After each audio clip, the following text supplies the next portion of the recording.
Bismillahirrahmanirrahim. Assalamualaikum warahmatullahi wabarakatuh. Thank you buat teman-teman semua yang masih support channel ini. Jangan lupa like, comment, share, subscribe, dan klik tombol loncengnya biar nggak ketinggalan video terbaru lainnya. Ingat, subscribe itu gratis. Oke teman-teman semua, kali ini kita akan melanjutkan pembahasan prediksi soal P3K 2022 terkait dengan kompetensi manajerial. Nah, kalau kemarin kita sudah bahas seputar integritas, kerjasama, komunikasi, dan juga orientasi pada hasil, maka kali ini kita akan bahas seputar pelayanan publik. Nah, tips memilih jawabannya yang pertama, pilihlah yang banyak bermanfaat bagi publik ataupun masyarakat. Kemudian kita sesuaikan dengan standar pelayanan dan juga kita harus bersifat objektif. Ini tips memilih jawabannya. Oke, langsung saja ke soal pertama. Ketika Anda menghadapi pelanggan yang terlihat kesulitan mengisi formulir, maka tindakan Anda adalah A. Mengizinkannya untuk membawa pulang untuk diisi di rumah, B. Memintanya untuk bertanya pada pelanggan lain, C. Meminta satpam untuk membantu mengisi formulir, D. Memandu cara pengisian dengan ramah. Jawabannya teman-teman. Oke, kita pilih yang C. Meminta satpam untuk membantu mengisi formulir. Kita lihat penjelasannya. Nah, untuk di poin A, mengizinkannya untuk membawa pulang untuk diisi di rumah. Nah, ini kita masukkan ke dalam skor 1, teman-teman. Kenapa? Karena ini tidak sesuai dengan standar ya. Yang harusnya diisi di tempat ini harus dibawa pulang, yaitu tidak sesuai dengan standar.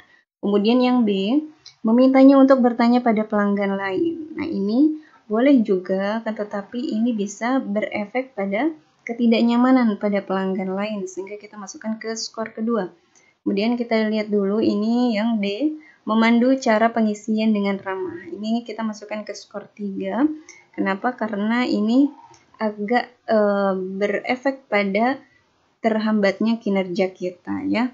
Nah, alangkah lebih baiknya adalah kita pilih yang C, ya, meminta satpam untuk membantu mengisi formulir sehingga tidak mengganggu pekerjaan kita, tidak mengganggu pelanggan yang lain, tetapi bisa dibantu untuk mengisi formulirnya secara teratur, secara tepat ya, bisa meminta bantuan satpam. Oke, lanjut di soal kedua. Anda bekerja di bagian perusahaan pelayanan publik dan perusahaan Anda menerapkan sistem excellent service terhadap konsumen. Sistem excellent service begitu penting bagi perusahaan. Apa yang harus dilakukan? A. Mempelajari lagi bagaimana penerapan excellent service. B. Melakukan training terjadwal untuk semua karyawan. C. Mempelajari dan memperdalam pengetahuan tentang excellent service. D. Mendatangkan mentor untuk mengajari kembali excellent service. Jawabannya teman-teman. Oke, kita pilih yang B ya, melakukan training terjadwal untuk semua karyawan. Nah, kita lihat penjelasannya. Untuk di poin A, mempelajari lagi bagaimana penerapan excellent service ya. Ini kita masukkan ke dalam skor 1. Kenapa ini? Karena dari pilihan keempat ini paling sederhana, yaitu hanya mempelajari saja penerapan excellent service. Kemudian kita lihat dulu di poin C. Nah, ini skornya kita beri 2 karena tidak hanya mempelajari tetapi juga memperdalam. Ya, tidak hanya mempelajari tetapi juga memperdalam pengetahuan tentang excellent service. Kemudian yang D ya, skor 3, tidak hanya mempelajari dan memperdalam, ini langsung mendatangkan mentor untuk mengajari kembali excellent service. Ini juga bagus ya, akan tetapi lebih bagus lagi jika kita membuat secara rutin jadwal untuk melakukan training ya. Jadi melakukan training terjadwal untuk semua karyawan. Nah, ini adalah baik untuk penerapan excellent service nantinya. Oke. Langsung saja ke soal ketiga. Kamu seorang dokter umum di IGD rumah sakit pemerintah. Kemudian datang seorang ibu bawa anaknya dalam kondisi sekarat. Apa yang kamu lakukan? A. Menolongnya duluan dan mengabaikan pasien lain. B. Menyuruh ibu tersebut mengantri sesuai nomor urut. C. Memprioritaskan anak tersebut. D. Membiarkannya saja. Jawabannya teman-teman. Oke, kita pilih yang C ya. Memprioritaskan anak tersebut. Kita lihat penjelasannya teman-teman. Ya. Kita lihat dulu di skor 1, yaitu yang pilihan D ya, membiarkannya saja. Ini otomatis ya, yang paling rendah. Kemudian yang kedua, menyuruh ibu tersebut mengantri. Memang harus mengantri, akan tetapi kalau misalkan gawat darurat ya, itu di kesehatan nanti dia akan diutamakan ya. Menolongnya duluan dan mengabaikan pasien lain. Nah, ini juga kurang tepat ya, mengabaikan pasien lain. Mungkin dalam arti bahwa menolong pasien tersebut, akan tetapi yang lain ditolong yang lain juga gitu ya. Kemudian kita lihat di poin C, memprioritaskan anak tersebut. Nah, ini kita masukkan ke dalam skor 4 atau skor tertinggi. Kenapa? Karena di dunia kesehatan, bentuk keadilannya itu bukan berarti bahwa siapa yang datang duluan dia yang akan ditangani segera ya. Tetapi bentuk keadilannya itu dilihat dari kegawat daruratannya ya. Yang paling gawat ya itu yang akan dilakukan tindakan segera. Jadi kita harus memprioritaskan anak tersebut. Oke. Soal keempat. Iqbal adalah seorang pelayan publik. Suatu hari tiba-tiba datang seorang ibu yang marah-marah karena pelayanan yang tidak sesuai dan memarahi Iqbal teman Anda sampai membentak meja di hadapan umum. Sikap Anda, A. Diam saja karena bukan urusan Anda, B. Menenangkan ibu itu lalu mengarahkannya ke bagian pelayanan, C. Balik memarahi ibu itu, D. Menenangkan ibu itu lalu mengucapkan apa yang dilakukannya menyakiti hati teman Anda. Jawabannya teman-teman.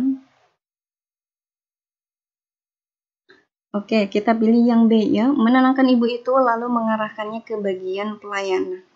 Kita lihat penjelasannya teman-teman. Nah, kita lihat dulu di skor pertama, skor 1, balik memarahi ibu itu. Nah, ini tidak boleh ya teman-teman. Kita tidak boleh memarahi ibu tersebut. Ini tidak mencerminkan seorang ASN. Ya, kemudian yang skor 2, diam saja karena bukan urusan Anda. Nah, ini agak lebih mending dibandingkan dengan berespon memarahi ibu tersebut. Nah, kita lihat skor ketiga, menenangkan ibu itu lalu mengucapkan apa yang dilakukan yang menyakiti hati teman Anda. Nah, ini boleh ya. Tenangkan dulu ibunya, baru kita sampaikan bahwa memang perkataan ibu tersebut itu kurang baik gitu ya. Kemudian, nah ini yang paling tepat kita pilih adalah skor 4 yang poin B, menenangkan ibu itu lalu mengarahkannya ke bagian pelayanan. Ini adalah solusi ya. Jadi tidak hanya menenangkan saja tetapi memberikan solusi untuk mengarahkan ke bagian pelayanan. Soal kelima, Anda seorang karyawan BPJS. Waktu itu ada seorang bapak yang anaknya sakit keras dan meminta didahulukan pengurusan BPJS-nya, padahal banyak orang antri di situ. Bagaimana sikap Anda? A. Mendahulukan bapak tersebut, B. Meminta maaf kepada bapak tersebut dan dipersilakan untuk mengantri seperti yang lain, C. Bertindak adil sesuai antrian dan prosedur, D. Menasihati bapak tersebut untuk mengetahui prosedur antrian. Jawabannya teman-teman. Kita pilih yang B ya, meminta maaf kepada bapak tersebut dan dipersilakan untuk mengantri seperti yang lain. Kita lihat penjelasannya.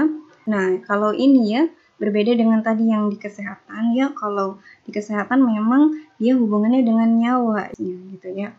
Jadi ini tidak menyangkut dengan nyawa pasien di dalam pelayanannya ya. Jadi kita harus berdasarkan standar pelayanannya, yaitu ya tidak boleh mendahulukan bapak tersebut, yaitu bentuk ketidakadilan. Nah, D. Menasihati bapak tersebut untuk mengetahui prosedur antrian. Nah, ini juga kita harus kasih tahu ya, kasih tahu bahwa harus mengantri. Kemudian yang skor 3, bertindak adil sesuai antrian dan prosedur. Nah, ini bisa digunakan. Kemudian yang paling tepat adalah kita minta maaf. Nah, ini bagus sekali, kita minta maaf dulu kepada bapak tersebut ya, dan dipersilakan untuk mengantri seperti yang lainnya sesuai dengan standar pelayanan. Oke, nah ini barangkali teman-teman ada yang tidak sesuai di jawabannya dengan kita, silakan teman-teman tulis di kolom komentar. Oke teman-teman semua, untuk part kelima kita cukupkan, nanti akan kita lanjutkan di part berikutnya.